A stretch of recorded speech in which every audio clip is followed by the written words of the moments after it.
ಮದುವೆಯಲ್ಲಿ ವಿಳಂಬವಾಗುತ್ತಿದ್ದರೆ ನಾಳೆ ಅಮಾವಾಸ್ಯೆ, ಅದರಲ್ಲೂ ಭೀಮನ ಅಮಾವಾಸ್ಯೆ. ಈ ಒಂದು ಪೂಜೆ ನಿಯಮವನ್ನು ಈ ರೀತಿ ಮಾಡುವುದರಿಂದ ಯಾರಿಗೆ ಆದರೂ ಶೀಘ್ರ ಕಂಕಣ ಬಲ ಕೂಡಿ ಬರುತ್ತದೆ ಹಾಗೂ ಒಳ್ಳೆಯ ಸಂಬಂಧಗಳು ನಿಮ್ಮನ್ನು ಹುಡುಕಿಕೊಂಡು ಬರುತ್ತದೆ. ಜೀವನ ಪೂರ್ತಿ ದಾಂಪತ್ಯದಲ್ಲಿ ಸುಖ, ಶಾಂತಿ, ನೆಮ್ಮದಿಯನ್ನು ಕಾಣುತ್ತೀರಿ. ಆ ಪೂಜೆಯನ್ನು ಅಮಾವಾಸ್ಯೆ ದಿವಸ ಹೇಗೆ ಮಾಡಬೇಕು ಅಂತ ಇವತ್ತಿನ ವಿಡಿಯೋದಲ್ಲಿ ತಿಳಿಸ್ಕೊಡ್ತೀವಿ.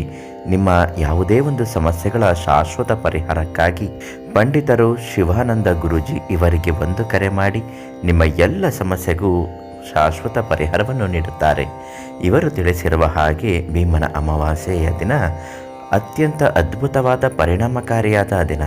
ಹೆಂಗಸರು, ಅದರಲ್ಲೂ ಮುತ್ತೈದೆ ಹೆಂಗಸರು, ಗಂಡನ ಪಾದ ಪೂಜೆಯನ್ನು ಈ ದಿನ ಮಾಡುತ್ತಾರೆ. ಭಕ್ತಿ ಶ್ರದ್ಧೆಯಿಂದ ನನ್ನ ಗಂಡ ಭೀಮನಂತೆ ಆಗಲಿ, ಆಯಸ್ಸು ವೃದ್ಧಿಯಾಗಲಿ ಅಂತ ಪೂಜೆ ಮಾಡುತ್ತಾರೆ. ಇನ್ನು ಕೆಲವರು ಮದುವೆ ಆಗದೆ ಇದ್ದವರು ಕೂಡ ಬೆಳಿಗ್ಗೆ ಬೇಗ ಎದ್ದು ತಣ್ಣೀರಿನ ಸ್ನಾನ ಮಾಡಿದ ನಂತರ ಮಡಿ ಬಟ್ಟೆಯನ್ನು ಉಟ್ಟು ತದನಂತರ ನೀವು ಮನೆ ಹತ್ತಿರ ಇರುವ ಅರಳಿ ವೃಕ್ಷದ ಬಳಿಗೆ ಹೋಗಿ ತುಪ್ಪದ ದೀಪವನ್ನು ಹಚ್ಚಿಕೊಂಡು 9 ಪ್ರದಕ್ಷಿಣೆ ಅರಳಿ ಮರವನ್ನು ಸುತ್ತಬೇಕು. ಹಳದಿ ದಾರವನ್ನು ಕೂಡ ಅರಳಿ ಮರಕ್ಕೆ ಗಂಟು ಹಾಕಿ ಸುತ್ತಿ ಕಟ್ಟಬೇಕು. ಈ ರೀತಿ ಮಾಡುವುದರಿಂದ ನಿಮ್ಮ ದಾಂಪತ್ಯಕ್ಕೆ ಒಳ್ಳೆಯ ಸಂಗಾತಿ ಸಿಗುತ್ತಾರೆ, ಹೆಣ್ಣಾಗಿರ್ಬೋದು ಗಂಡಾಗಿರ್ಬೋದು.